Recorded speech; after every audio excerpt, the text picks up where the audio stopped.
Alors, Marc, tu vois, on vient de voir qu'il y a plusieurs types de feuilles possibles pour l'identification d'un arbre. Mais, tu sais, des fois, l'hiver, ça va être quand même compliqué de voir des feuilles. Alors, des fois, on peut Oui, surtout se pour les fier- feuillus qui perdent leurs feuilles l'hiver. Hein? Exactement. Tu sais, des fois, on peut se fier au tronc. Regardez OK. l'écorce. L'écorce peut nous guider vers l'arbre sur lequel on veut identifier. Donc, on a plusieurs types d'écorces. On a des écorces qui sont lisses, comme par exemple celle d'un bouleau. Ici, qu'on a à côté de nous, on a un bouleau blanc. Son écorce, elle est lisse. Donc, elle n'a pas de crevasse nécessairement.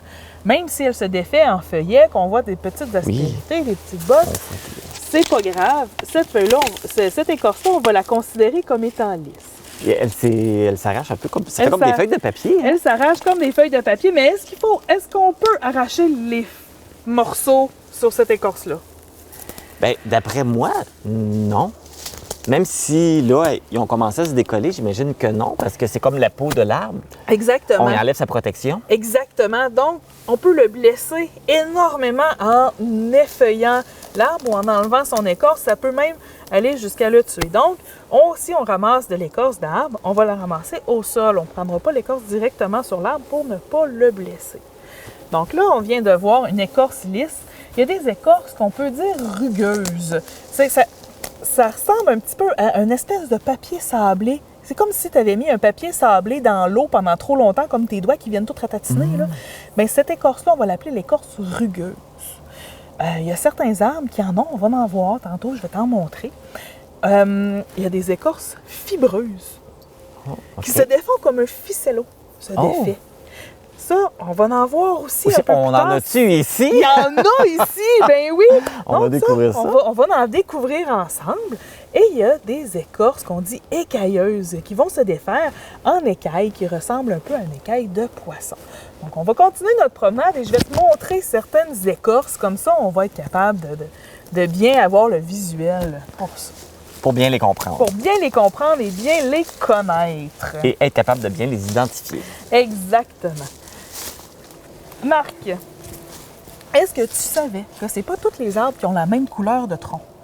Ben oui, ça, je le savais. Es-tu capable de me nommer les couleurs, des différentes couleurs d'écorce? Blanc, Oui. gris, Oui. brun, Oui. jaune, Oui. genre Bourgogne. Non, ça va rentrer dans le brun, celui-là. Ça rentre dans le brun. Vert. Oui. Vert. Donc, on a toutes ces couleurs-là. On a le brun qu'on va dire rougeâtre. Oui, donc, c'est ça. c'est comme une espèce de rouge qui va ressortir, brunâtre. Des écorces qui sont grises.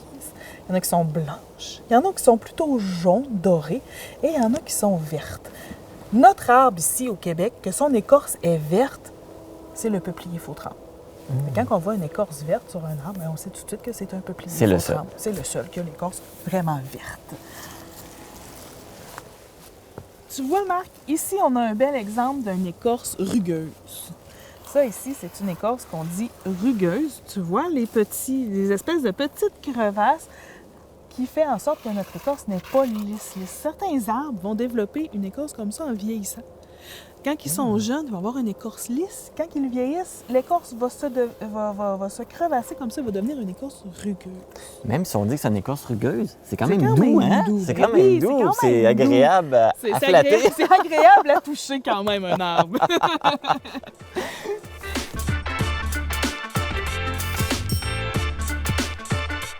Donc ici, une écorce fibreuse qui se défait en fibres, en filaments, comme un ficello un petit peu. Tu vois les fibres se détacher de l'écorce. Donc, c'est un type d'écorce qu'on va retrouver en nature.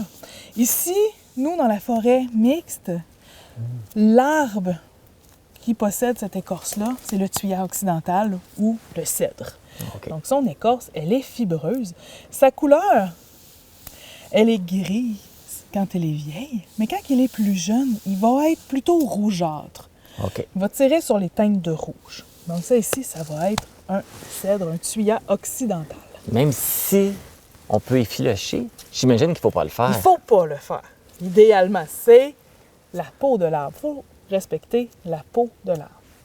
On ne veut pas faire de cicatrices le moins possible sur nos arbres.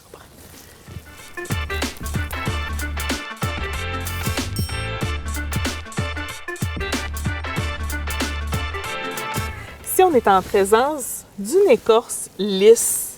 Malgré le fait qu'elle est pleine de petites bulles de résine comme ça, on va quand même qualifier cette écorce-là de lisse parce que la plus grande surface du tronc de l'arbre, la plus grosse majorité de surface du tronc de l'arbre va être lisse. Mettons qu'on déroule l'arbre et qu'on ramasse toutes les petites bulles, qu'on les met ensemble, ben le reste il va être beaucoup plus lisse que bulleux ou rugueux. Donc ici, c'est un sapin qui est le seul des arbres de notre forêt qui va faire des bulles de résine comme ça sur son tronc. Donc, facile à reconnaître si on voit les petites bulles de résine. On est en présence d'un sapin. Parfait.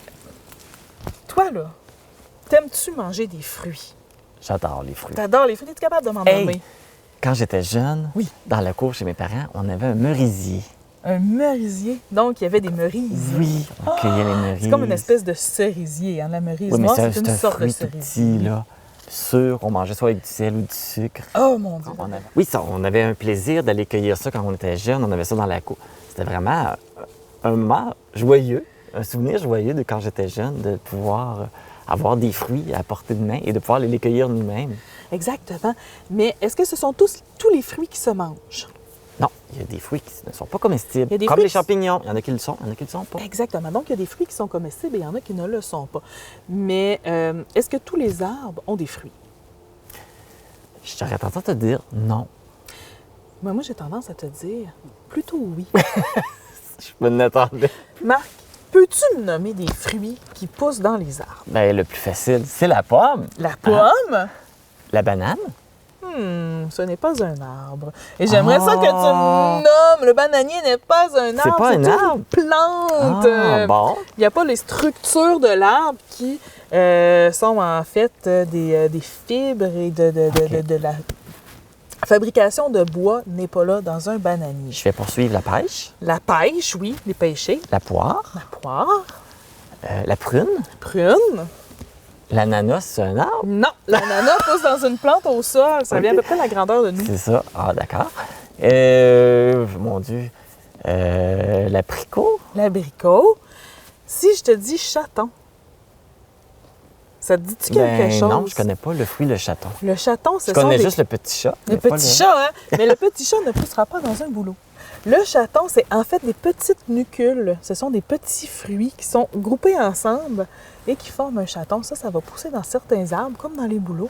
Est-ce que c'est comestible? Non. Ah, ok. Non, parce que c'est pas tous les fruits qui sont comestibles. Il y a aussi des samars et des dissamars qui sont les fruits des frênes, des érables. On a les glands pour les chênes. Est-ce que tu te rends compte que ce que je viens de nommer, ce sont tous des fruits, qu'est-ce que tu as nommé toi aussi, Oui. des fruits qui poussent dans des arbres feuillus? Oui, j'imagine. Parce que est-ce qu'il y a des fruits qui poussent dans les arbres à épines? Dans les conifères, qui sont des arbres avec des aiguilles, il y a des cônes. Tous les fruits de tous les conifères se nomment des cônes. Ce qu'on appelle, nous, dans notre langage populaire, des cocottes. Exactement, mais pense à une C'est affaire. considéré comme un fruit? C'est considéré comme un fruit, mais pense à une chose. Un arbre ne pond pas des œufs. Donc, ce ne sont pas des cocottes, ce sont des cônes. Ah! Fait que c'est erroné d'appeler ça des cocottes. Exactement. Donc, les conifères ont des cônes. Leur façon de se reproduire est un petit peu différente des feuillus. Alors, c'est pour ça que leurs fruits vont être différents et qu'ils vont porter le même nom. Mais ça, c'est un autre sujet qu'on n'entrera pas là-dedans aujourd'hui. Parfait. Donc, les fruits de feuillus portent tous un nom différent. Et avec ces fruits-là, on est capable aussi d'identifier un peu notre arbre. Mais les cônes aussi vont être différents. On va être capable de savoir quel cône par rapport à quel arbre. Bien déjà, dans les cônes, il y en a qui sont plus collants que d'autres. Il y en Exactement. a qui sont plus gros, il y en a qui sont plus fermés, d'autres qui sont plus ouverts. Exactement. Marie-Chantal, on a appris beaucoup de choses aujourd'hui. Fait que là, ça fait beaucoup d'informations à retenir. Qu'est-ce qui est important de retenir? Qu'est-ce qui est important de retenir? Ça va être les premières pages de la clé d'identification, les termes. Donc, les feuilles simples versus les feuilles composées, les feuilles alternes, les feuilles opposées, les marges, quel type de marge qu'on a à faire, et la position des bourgeons, c'est ça. Et que on a types d'écorce, différents types de fruits, différents types de feuilles. C'est ce qui va être important de retenir pour la chronique d'aujourd'hui. Bien, merci beaucoup. Ça me fait fort plaisir. agréable. Et puis, on va poursuivre ça dans une prochaine chronique. Dans une prochaine chronique où on va faire le tour de la clé d'identification des conifères. Donc, on ne fera pas le tour de la clé d'identification. On va prendre les premières pages encore pour être capable de démystifier c'est quoi les aiguilles et comment se repérer un petit peu au travers de tous ces termes-là.